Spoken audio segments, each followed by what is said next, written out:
Shalom saudara terkasih, suatu sukacita besar bagi kami bertemu kembali dengan Anda dalam ibadah online Gereja Karismatik City Church hari ini. Bagi Anda yang baru pertama kali bergabung bersama kami ucapkan selamat bergabung dan selamat menikmati hadirat Tuhan bersama-sama dengan kami. Pelayanan firman Tuhan pada minggu ini akan disampaikan oleh Pastor Suandoko Roslim dan akan dilanjutkan dengan perjamuan kudus. Untuk itu, jangan lupa menyiapkan unsur-unsur perjamuan kudus di rumah kita masing-masing. Dan saya percaya kita semua sudah tidak sabar untuk diberkati dalam ibadah hari ini. Mari sebelum kita memulai menikmati hadirat Tuhan, memuji dan meninggikan namanya, saya undang kita sama-sama berdoa. Bapa di surga, kami mengucap syukur untuk setiap kebaikan yang Engkau berikan bagi kami Tuhan Yesus. Sepanjang minggu ini kami telah melihat penyertaan Tuhan begitu sempurna dalam kehidupan kami. Dan Bapa, pada saat ini Tuhan Yesus, kami membawa kembali kehidupan kami, hati kami di hadapan-Mu Tuhan. Kami merendahkan seluruh hati kami, kehidupan kami di hadapan-Mu Tuhan.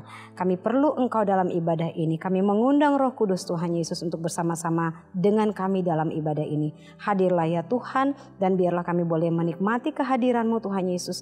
Kami boleh diberkati dan kami menjadi berkat ketika kami kembali keluar ke kehidupan kami sehari-hari. Terima kasih Tuhan Yesus, kami percaya Engkau menyertai ibadah kami dari awal, pertengahan, hingga akhir dengan kuasa-Mu yang dahsyat. Di dalam nama Tuhan kami Yesus Kristus, kami berdoa, kami mengucap syukur. Haleluya.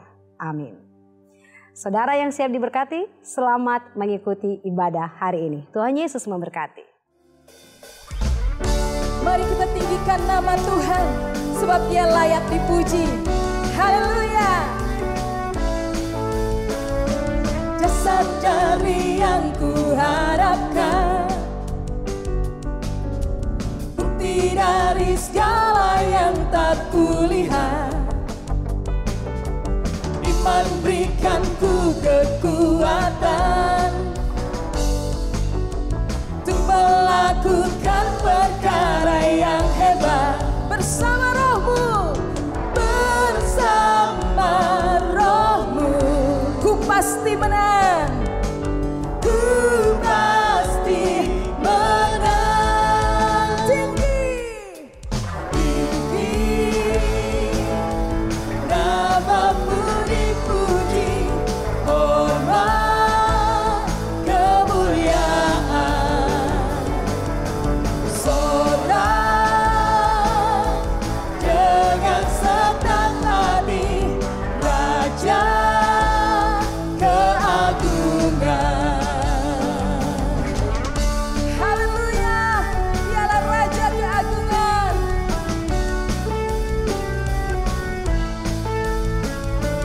Takkan biarkan pencobaan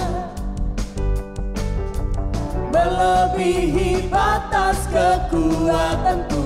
Kau yang berikanku, Kau yang berikanku kemuliaan, semakin serupa dengan gambaran-Mu. Bersama Roh-Mu, bersama Roh-Mu, ku pasti menang. Ku pasti menang. Mari tinggikan Dia, haleluya. Tinggi,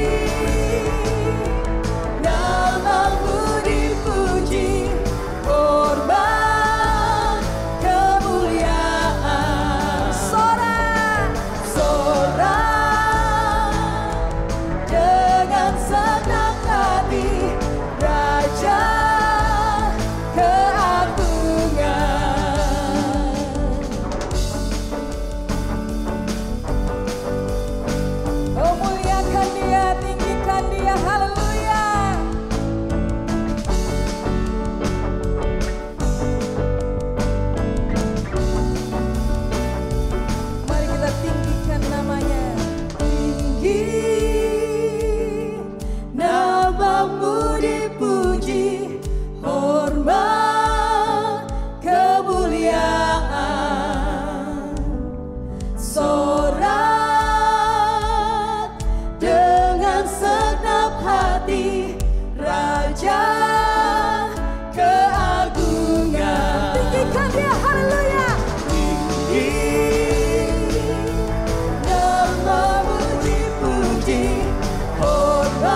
abadi, Raja keagungan.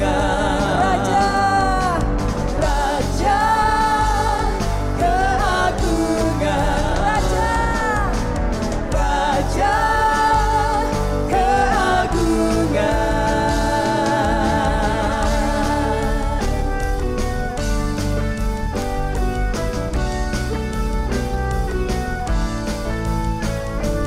haleluya, terpujilah Tuhan.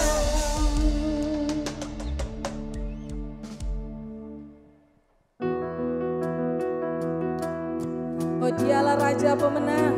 Dia telah menyatakan kehebatan kuasanya. Percayalah kepadanya, peganglah dia.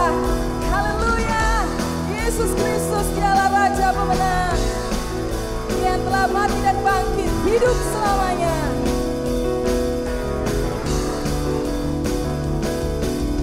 Dia telah menyatakan hebatnya kasih-Nya yang selamatkan kita. Bahkan Dia beri kuasa bagi setiap kita yang mengandalkan-Nya. Hanya Yesus Tuhan dahsyat berkuasa, Sang Raja pemenang yang memerintah. Tak ada yang dapat menggagalkannya. Dia bangkit dan hidup untuk selamanya. Oh, oh, oh, oh, oh, oh. Katakan, Dia telah menyatakan hebatnya kuasa-Nya yang menjaga kita. Bahkan Dia beri kuasa untuk menghancurkan semua pendakwa kita. Hanya Yesus Tuhan dahsyat berkuasa, Sang Raja pemenang yang memerintah. Tak ada yang dapat menggagalkannya. Dia bangkit dan hidup untuk selamanya. Hanya Yesus Tuhan dahsyat berkuasa, Sang Raja pemenang yang memerintah.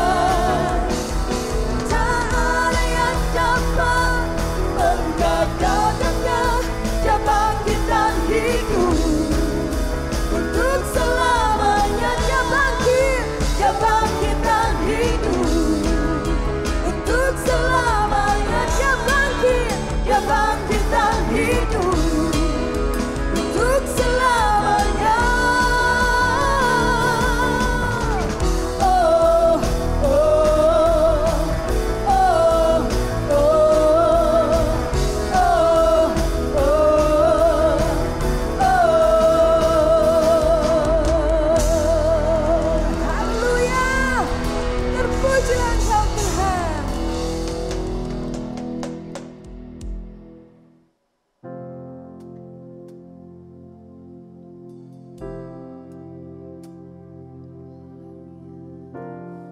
Hosana bagi Allah yang ditinggi.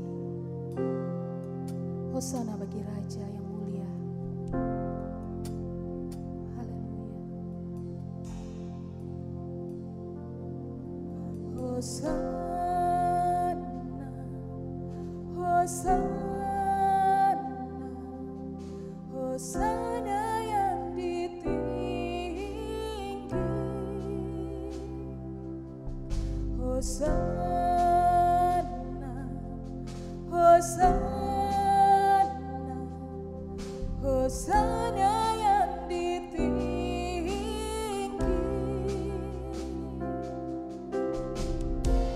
Ku puji nama-Mu,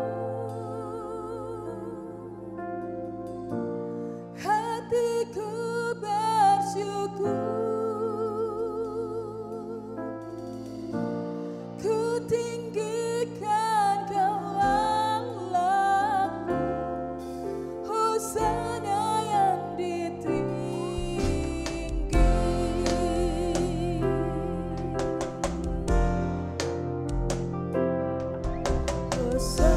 Hosana, Hosana, Hosana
dipuji dan ditinggikan Engkau, Raja selamanya ya Tuhan. Haleluya. Amin.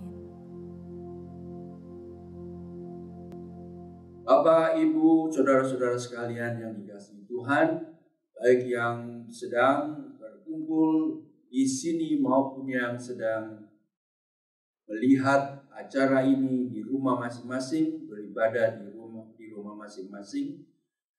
Kami ucapkan salam sejahtera, shalom di dalam nama Tuhan Yesus Kristus. Kita akan memasuki firman Tuhan dan mohon supaya Tuhan akan memberkati kita semua. Untuk itu mari kita berdoa. Bapa dalam surga, kami membuka hati kami kepadamu, berbicaralah agar kami dapat mendengar suaramu, mengerti kehendak-Mu, dan melakukan apa yang Kau ingin kami lakukan dalam hidup ini. Berkatilah kami semua, baik yang sekarang sedang berkumpul di sini maupun mereka yang ada di rumah masing-masing. Dalam nama Tuhan Yesus Kristus kami berdoa. Amin. Bulan lalu saya berkhotbah tentang kerajaan Allah dalam dunia bisnis. Intinya yaitu sikap hati kita terhadap kekayaan materi kita. Ada beberapa sikap yang saya sampaikan. Yang pertama yaitu kita harus meyakini bahwa segalanya yang kita punya itu berasal dari Tuhan, diberikan oleh Tuhan dan harus kita kembalikan untuk kemuliaan Tuhan. Sikap yang kedua yaitu bahwa hidup kita tidak hanya ditentukan oleh materi atau kekayaan dunia yang digambarkan sebagai roti, tetapi hidup kita ditentukan oleh firman Allah. Karena itu carilah lebih dahulu kerajaan Allah dan kebenarannya, maka yang lain-lain itu akan diberikan kepada kita. Yang ketiga yaitu bahwa kebahagiaan hidup tidak terletak pada jumlah kekayaan kita. Ini membuat orang menjadi serakah, tamak, dan melakukan berbagai kejahatan demi mengejar kekayaan. Tetapi firman Tuhan dengan jelas mengatakan bahwa lebih berbahagia, lebih diberkati Tuhan ketika kita memberi atau membantu orang lain daripada ketika kita menerima. Bulan ini saya akan berkhotbah tentang harga penyembahan yang harus kita bayar. What is the cost of worship? Kira-kira seperti itulah tema yang hendak saya bawakan. Berapa harga penyembahan atau worship kita kepada Tuhan agar berkenan kepadanya? Kita semua tahu bahwa kalau kita beribadah kepada Tuhan, ada biaya yang harus kita keluarkan. Misalnya biaya transport, biaya untuk persembahan, dan lain-lain. Kita juga memberikan waktu kita, tenaga kita, pikiran kita, agar dapat ikut dalam penyembahan kepada Tuhan. Tapi bukan itu yang kita bicarakan yang dapat dihitung dengan uang. Bukan jumlah uang yang kita keluarkan untuk beribadah kepada Tuhan. Ada hal yang jauh lebih berharga yang harus kita bayar dalam penyembahan kita kepada Tuhan. Apakah itu? Berapa harganya? Kita akan bicarakan hal itu kali ini. Untuk itu mari kita buka bersama-sama dalam kitab Yohanes pasal yang ke-12 ayat 1 sampai dengan 11. Di sini kita akan belajar teladan dari seorang perempuan, bagaimana dia menyembah Tuhan dan berkenan kepada Tuhan. Saya bacakan Yohanes 12 ayat 1 sampai dengan 11. 6 hari sebelum Paskah, Yesus datang ke Betania, tempat tinggal Lazarus yang dibangkitkan Yesus dari antara orang mati. Di situ diadakan perjamuan untuk dia, dan Maria melayani, Marta melayani. Sedang salah seorang yang turut makan dengan Yesus adalah Lazarus. Maka Maria mengambil setengah kati minyak narwastu murni yang mahal harganya, lalu meminyaki kaki Yesus dan menyekanya dengan rambutnya, dan bau minyak semerbak di seluruh rumah itu. Tetapi Yudas Iskariot, seorang dari murid-murid Yesus yang akan segera menyerahkan dia, berkata, "Mengapa minyak narwastu ini tidak dijual 300 dinar dan uangnya diberikan kepada orang-orang miskin?" Hal ini dikatakannya bukan karena ia memperhatikan nasib orang-orang miskin, melainkan karena ia adalah seorang pencuri. Ia sering mengambil uang yang disimpan dalam kas yang dipegangnya. Maka kata Yesus, biarkanlah dia melakukan hal ini mengingat hari penguburanku. Karena orang-orang miskin selalu ada pada kamu, tetapi aku tidak akan selalu ada pada kamu. Sejumlah besar orang Yahudi mendengar bahwa Yesus ada di sana, dan mereka datang bukan hanya karena Yesus, melainkan juga untuk melihat Lazarus yang telah dibangkitkannya dari antara orang mati. Lalu imam-imam kepala bermufakat untuk membunuh Lazarus juga, sebab karena dia banyak orang Yahudi meninggalkan mereka dan percaya kepada Yesus. Ini suatu peristiwa yang sangat menarik. Di dalam peristiwa ini ada pelajaran tentang penyembahan atau worship yang perlu kita pelajari. Pelajaran tentang worship di sini tidak diajarkan oleh para pemimpin agama. Malahan para pemimpin agama itu ditegur Tuhan Yesus karena tidak bisa membedakan kegiatan yang sakral, penyembahan kepada Tuhan, dan sekuler. Contohnya mereka berdagang di bait Allah sehingga harus diusir oleh Tuhan Yesus. Yang mengajar kita tentang penyembahan yang diterima Tuhan adalah seorang wanita bernama Maria, saudara dari Marta dan Lazarus. Saya kagum metode mengajar dari firman Allah. Pembelajaran tentang penyembahan atau worship kita pelajari dari keteladanan Maria. Bagaimana dia menyembah Allah. Setting cerita ini sangat menarik. Karena keagungan sikap Maria sangat kontras dengan keburukan hati Yudas Iskariot. Maria memberikan yang terbaik, sedangkan Yudas, si murid pengkhianat itu, mencuri uang Tuhan. Kontras ini membuat keteladanan Maria menjadi semakin bersinar cemerlang. Dalam cerita ini, kita melihat kasih yang membuat Maria menyembah Tuhan Yesus dikontraskan dengan para pemimpin agama yang begitu bencinya kepada Yesus sehingga mereka ingin membunuh Yesus, bahkan membunuh Lazarus juga. Mari kita belajar dari Maria bagaimana menyembah Tuhan Yesus. How much atau what is the cost of our worship? Berapa harga yang harus kita bayar untuk penyembahan kita? Seperti kita baca di dalam ayat 1 tadi bahwa kisah ini terjadi 6 hari sebelum Paskah.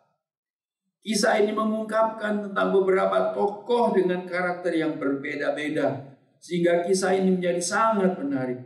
Lokasinya menurut Markus pasal 14 ayat 3 disebutkan itu terjadi di rumah Simon si Kusta.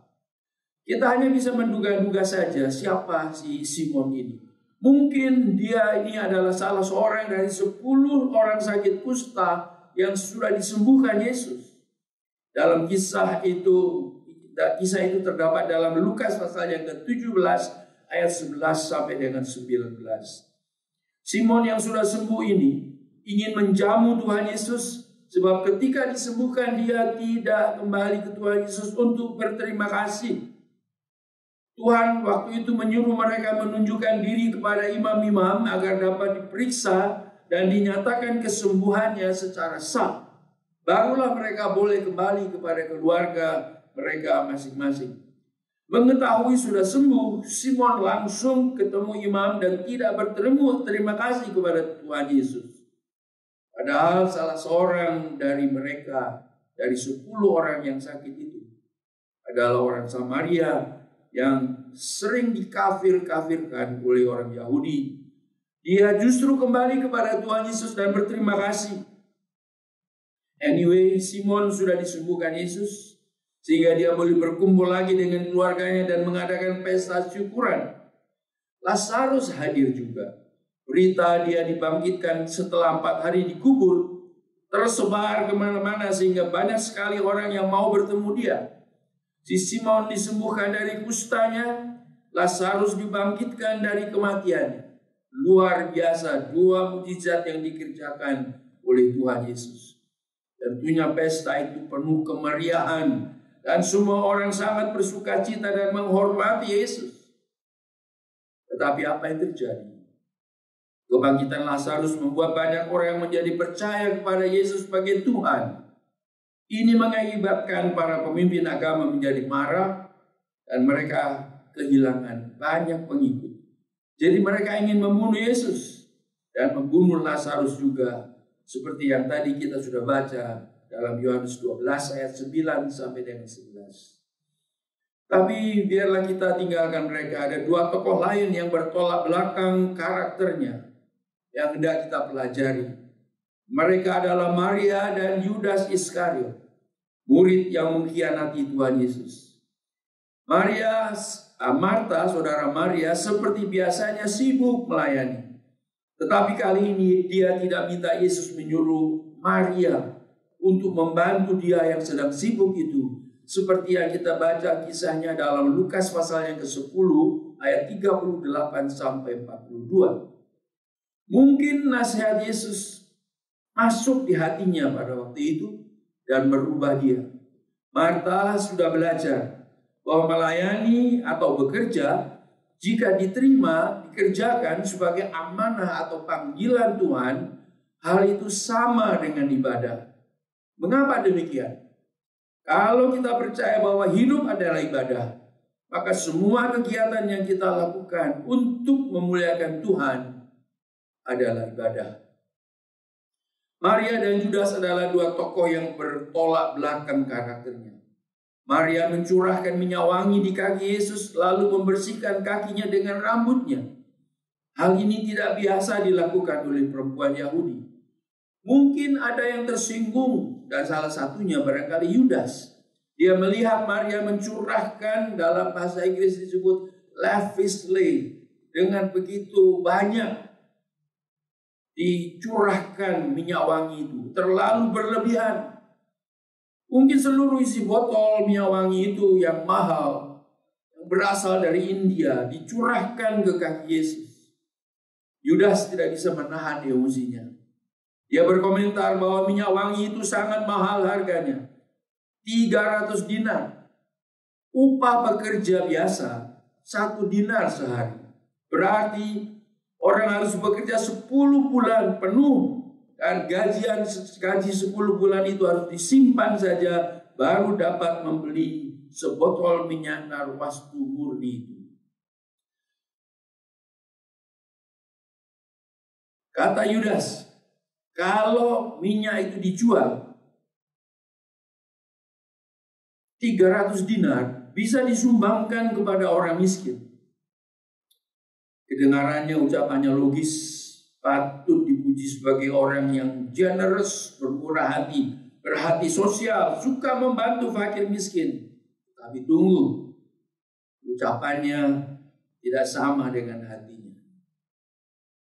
Dalam Yohanes pasal 12 ayat 6, ayat itu membongkar kebusukannya. Ternyata dia itu pencuri yang suka mengambil uang sedekah yang diberikan oleh orang-orang untuk pelayanan Yesus.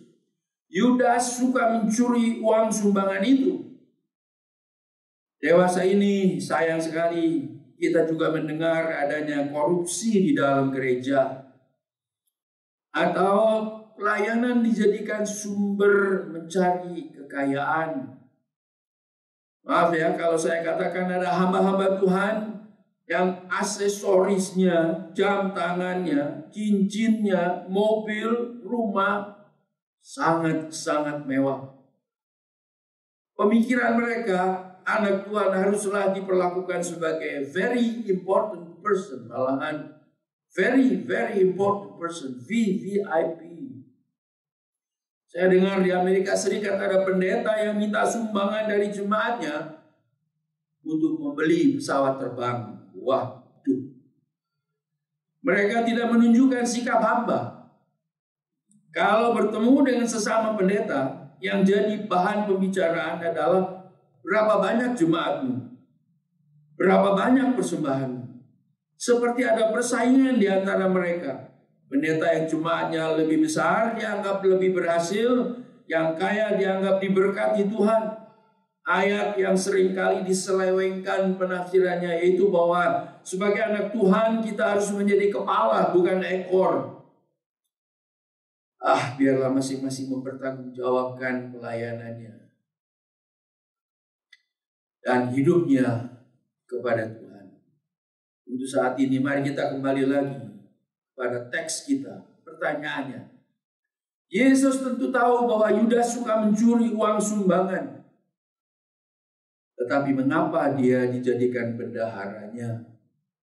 Kalau Anda seorang pemilik usaha, apakah Anda akan menempatkan orang yang Anda tahu korup, pencuri sebagai bendahara?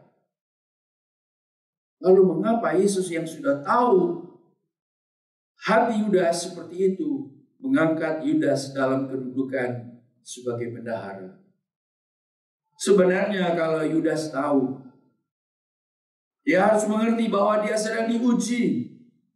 Dia harus bisa menang atas ujian itu.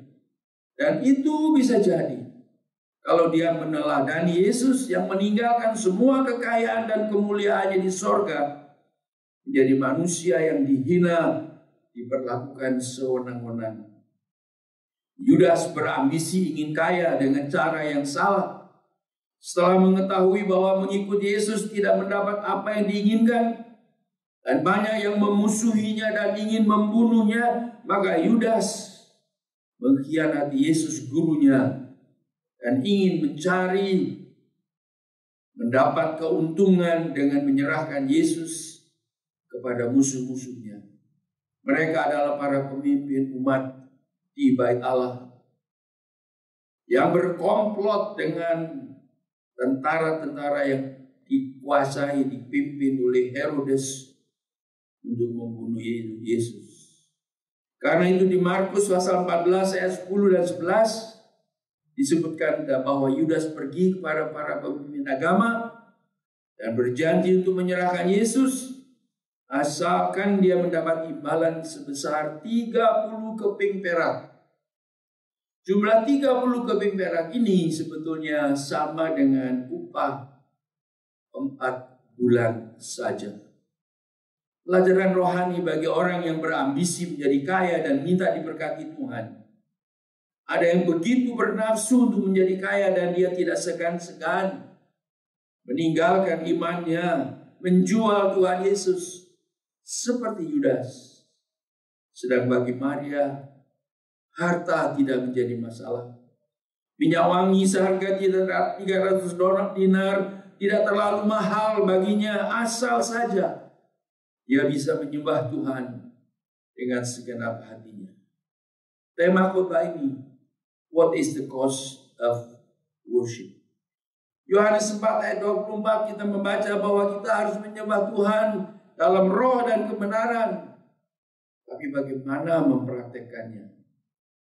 Dari cerita yang sudah saya sebutkan, saya sampaikan settingnya, saya hendak mengambil 3 prinsip penting yang bisa menjadi ciri dari ibadah yang benar, ibadah yang sejati, yang kita ambil dari keteladanan Maria. 3 ciri itu ada di dalam 3 kalimat ini, yaitu ayat yang ketiga, bau minyak semerbak di seluruh rumah itu. Ayat yang ketujuh, dia melakukan hal ini mengingat hari penguburanku. Dan ayat 7 juga, biarkanlah dia. Saudara-saudara sekalian dikasihi Tuhan, ibadah sejati atau penyembahan atau worship membuat nama Tuhan dimuliakan, itu seperti minyak wangi yang baunya harum semerbak memenuhi seluruh rumah yang dikatakan dalam ayat yang ketiga ini. Maria mencurahkan minyak wangi itu untuk Yesus. Pertanyaannya, mengapa untuk Yesus? Bukankah dia punya saudara laki-laki Lazarus yang beberapa waktu lalu dia meninggal? Mengapa minyak wangi itu tidak dipakai untuk mengurapi saudaranya yang sudah meninggal itu? Ternyata Maria menyimpan minyak wangi yang mahal itu untuk satu pribadi yang paling istimewa dalam hidupnya, yaitu Tuhan Yesus Kristus. Dia menemukan Yesus sebagai Tuhan, dan Yesus sepantasnya menerima yang terbaik dari dirinya. Penyembahan yang meninggikan Yesus sebagai Tuhan seperti minyak wangi yang baunya semerbak memenuhi seluruh rumah. Tapi ada hal lain yang ingin kita pelajari, yaitu bau semerbak dari minyak wangi. Itu ditafsirkan sebagai satu kemuliaan yang diberikan oleh Maria kepada Tuhan. Tetapi bau semerbak seluruh rumah itu menarik perhatian banyak orang. Dan saya ingin dalam kesempatan ini untuk berbicara kepada kita-kita yang sering berada di depan umum, memimpin dalam peribadatan, baik dalam doa, baik dalam khotbah, baik dalam puji-pujian. Maka kita harus berhati-hati dengan pelayanan-pelayanan kita. Sebagai pemimpin rohani, maka kita tidak boleh mengutamakan performance lebih daripada urapan Roh Kudus. Seringkali saudara-saudara, oleh karena kita ingin memberikan yang terbaik untuk jemaat, maka kita lebih mementingkan performance. Tapi kita kurang berdoa. Kita kurang sungguh-sungguh menghayati apa yang kita sampaikan. Kita bisa membedakan pemain piano yang memainkan nada-nada piano itu perfect, sempurna, tidak ada salahnya, tetapi hanya oleh karena mengikuti pelajaran yang baru dia pelajari. Ini beda dengan seorang pemain piano yang memainkan tuts piano, nada-nadanya keluar dari permainan yang dia mainkan dari hatinya. Kita bisa membedakan dua hal itu.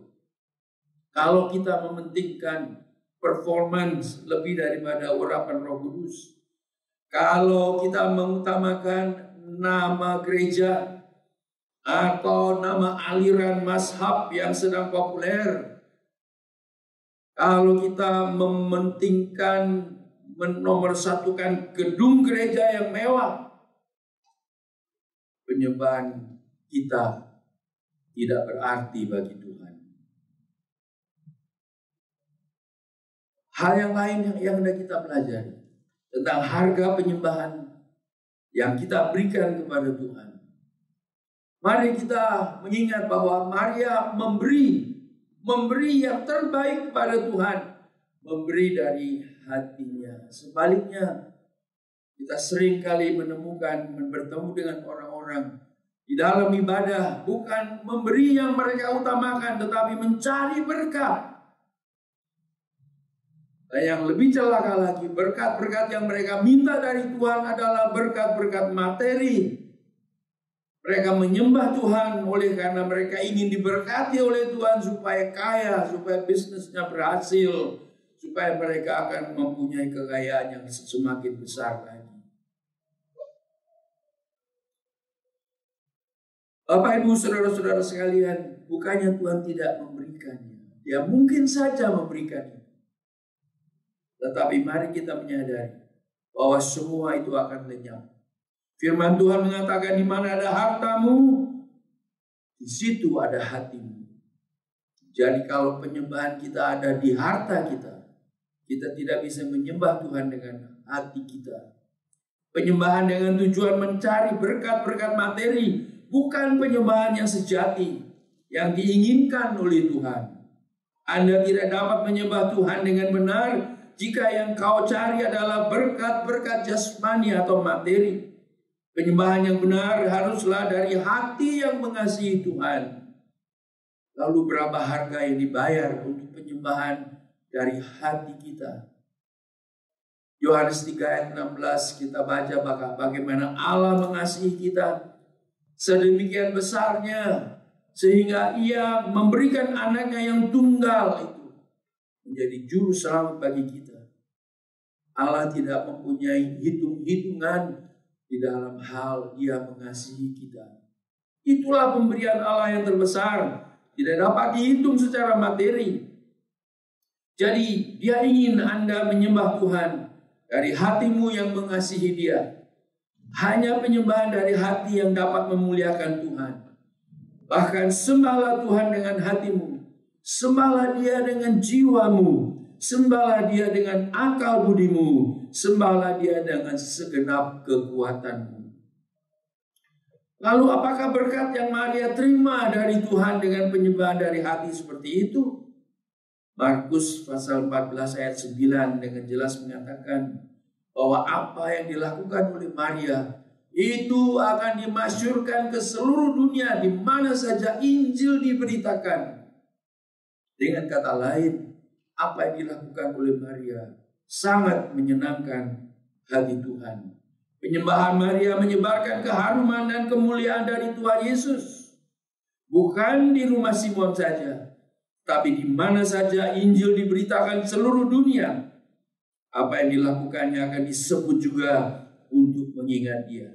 Kemuliaan diberikan Tuhan kepada orang yang menyembah Dia dari hatinya yang mengasihi Dia.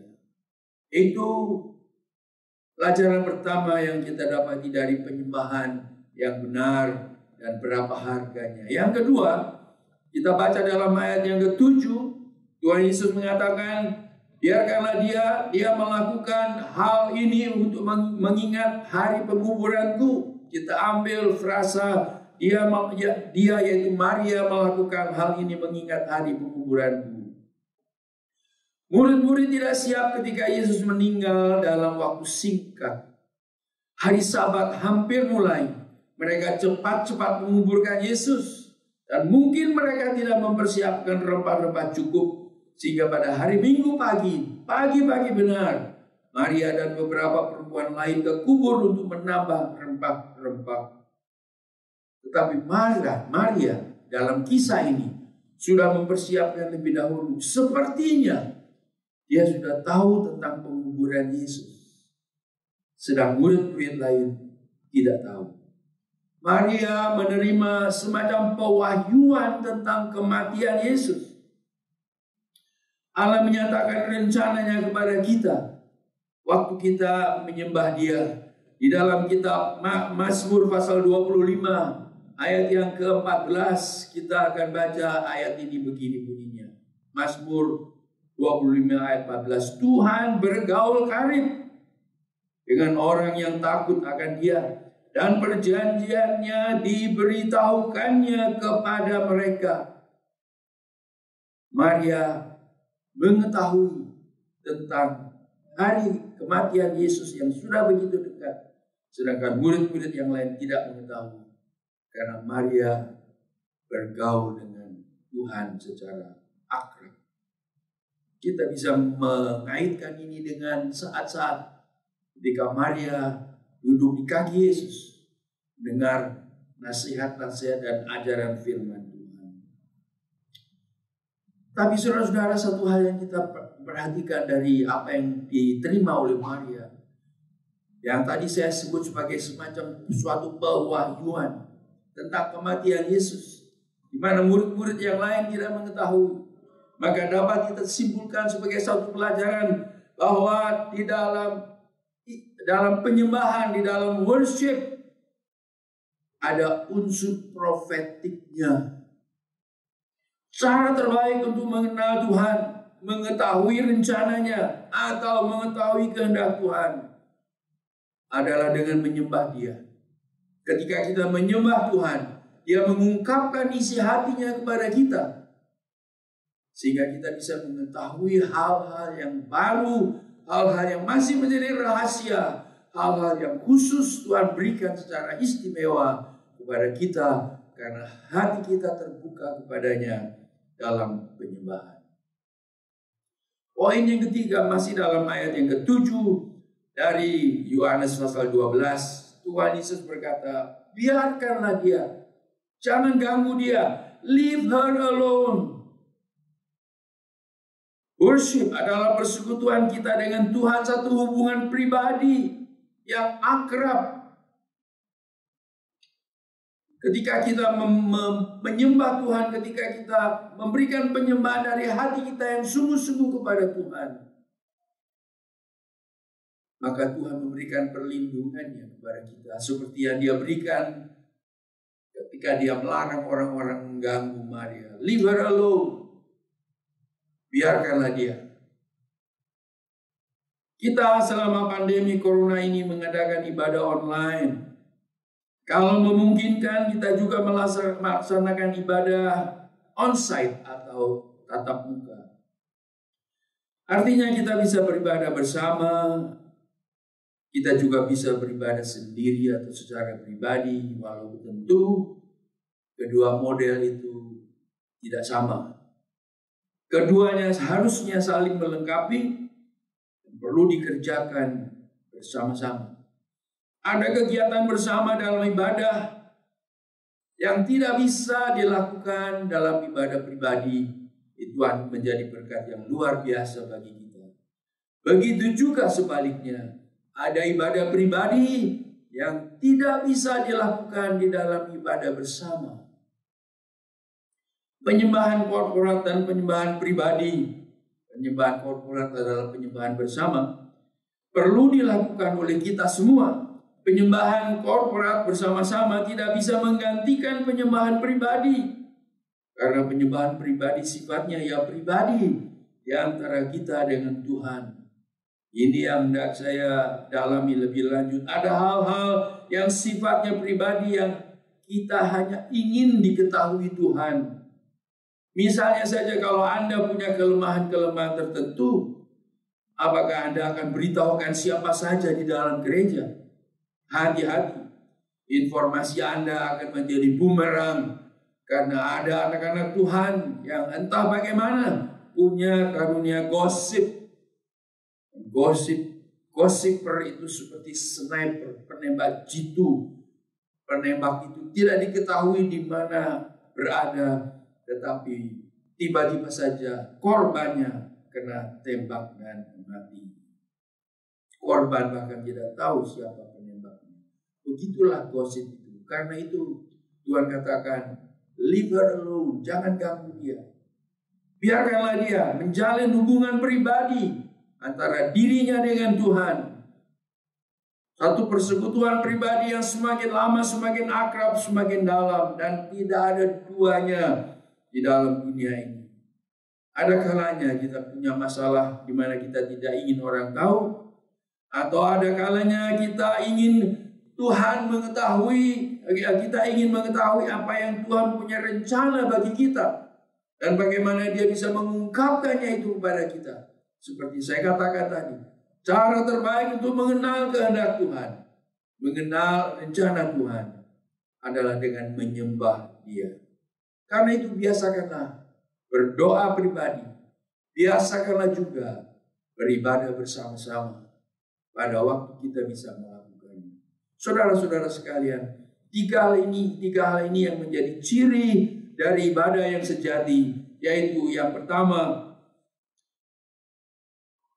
ibadah kita yang lahir dari hati kita itu seperti bau minyak yang semerbak harum yang tersebar kemana-mana sehingga orang-orang juga akan memuliakan Tuhan oleh karena penyembahan kita.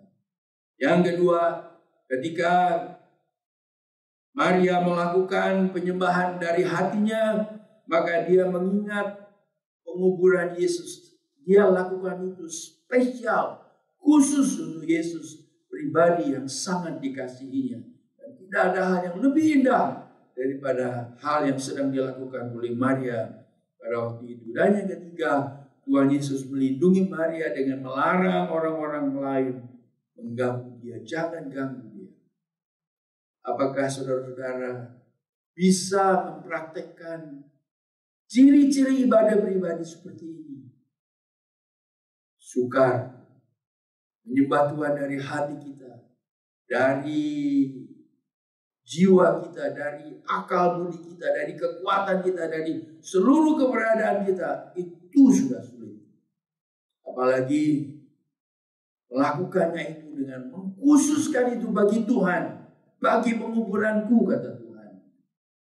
Dan kita menerima sesuatu pewahyuan dari Tuhan waktu kita melakukannya. Yang berikutnya, Tuhan melindungi kita, menyertai kita, memberkati kita, menjalin hubungan yang semakin akrab dengan kita waktu kita menyembah Dia. Untuk itu mari kita datang dalam meja perjamuan, minta Tuhan tolong. Engkau sudah menyerahkan dirimu mati di atas kayu salib supaya kami bisa dipulihkan hubungan kami dengan Bapa di sorga. Dan pemulihan hubungan itu semakin hari semakin akrab karena kami semakin mengenal Tuhan secara pribadi.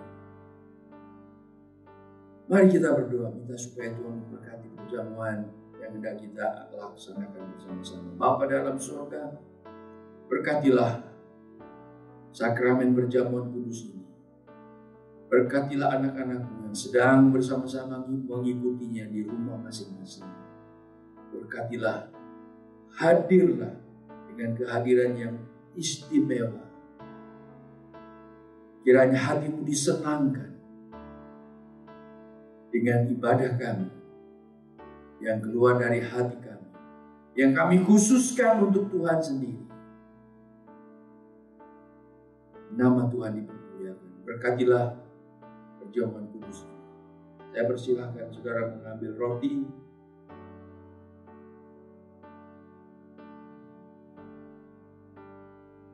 Peganglah roti itu. Roti ini melambangkan tubuh Kristus yang diserahkan untuk menebus dosa-dosa kita. Dan tubuhnya dihancurkan di atas kayu salib seperti kita menghancurkan roti ini.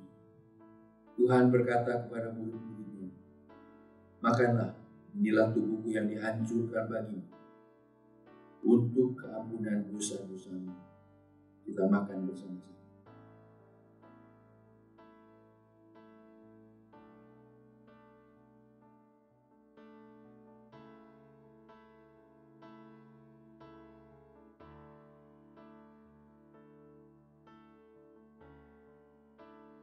Ambillah minuman perjamuan ini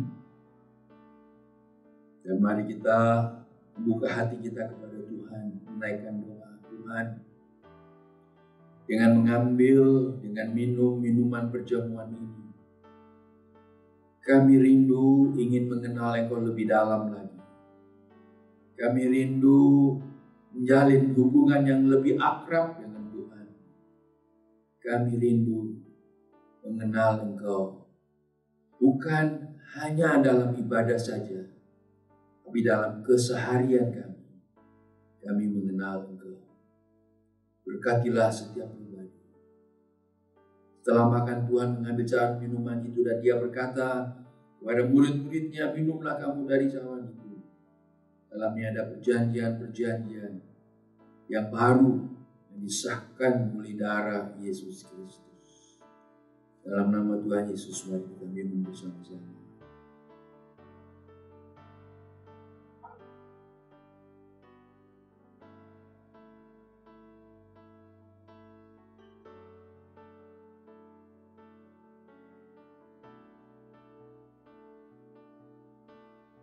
Tenangkanlah hatimu di hadapan Tuhan. Izinkanlah tangannya menjamah hatimu, menjamah hidupmu, menjamah keluargamu, menjamah bisnismu, menjamah pergaulanmu, menjamah studimu. Dan bagi saudara yang sedang sakit, izinkan Tuhan, biarkanlah Tuhan menjamah tubuh saudara dan menyembuhkan engkau saat ini. Dalam nama Tuhan Yesus. Bapa, terima kasih karena kami boleh melakukan perjamuan kudus ini. Berkatilah setiap anakmu yang mengambil bagian, yang ikut bersama-sama dalam sakramen ini. Ini adalah sarana di mana Tuhan menyalurkan anugerah yang tidak dapat dibatasi oleh apapun juga. Anugerah yang berlimpah-limpah dalam kehidupan kami. Salurkanlah sekarang, berikanlah sekarang. Biarlah anak-anakmu menikmati anugerah dari Tuhan. Di dalam nama Tuhan Yesus Kristus. Kiranya Allah Bapa yang penuh kasih dan Tuhan Yesus yang telah mengorbankan dirinya serta Roh Kudus yang selalu menyertai kita memberkati kita semua. Amin. Puji Tuhan. Amin, haleluya. Saya percaya saya diberkati dan Anda semua pun diberkati. Haleluya, terpujilah nama Tuhan kita yang telah memberkati kita dengan sempurna pada minggu ini. Dan saudara, mari kita memberitakan serta menyebarkan firman Tuhan melalui YouTube channel CCC dengan cara like, komen, share, dan subscribe YouTube channel CCC. Saudara, tidak ada penyembahan tanpa persembahan. Untuk itu marilah kita memberikan persembahan kita, ucapan syukur kita, dan perpuluhan kita yang terbaik untuk Tuhan kita Yesus Kristus. Bagi Anda yang akan mengirimkannya, kami menyediakan nomor rekening dari CCC yang bisa Anda lihat di layar televisi Anda. Silakan Anda mengirimkannya dengan sukacita, tanpa paksaan, dan percaya bahwa akan dikembalikan berlipat kali ganda untuk kehidupan kita. Haleluya. Dan saudara, kami juga mengajak Anda untuk mendukung setiap acara-acara di dalam ibadah atau pelayanan Charismatic City Church. Sebelumnya kami ingatkan bagi Anda yang membutuhkan dukungan doa maupun konseling, Anda bisa menghubungi nomor telepon yang tertera di layar kaca Anda. Acara-acara yang akan dapat Anda ikuti sepanjang minggu ini, ada ibadah Power of Prayer atau ibadah doa pada Jumat malam setiap Jumat jam 7. Dan tak lupa Bible Study hadir setiap hari Rabu jam 7 malam. Bagi anak-anak muda yang bersemangat terus ingin mengikuti jalan Tuhan, tetapkan hati Anda untuk mengikuti ibadah youth setiap hari Sabtu jam 6 sore. Dan bagi adik-adik sekolah minggu yang cinta Tuhan, bisa tetap bersama-sama berkumpul dan bersuka cita melalui sekolah minggu di udara setiap hari Minggu jam 8 pagi. Sampai di sini ibadah kita hari ini. Sampai jumpa di minggu depan dan Tuhan Yesus memberkati kita semua. Haleluya.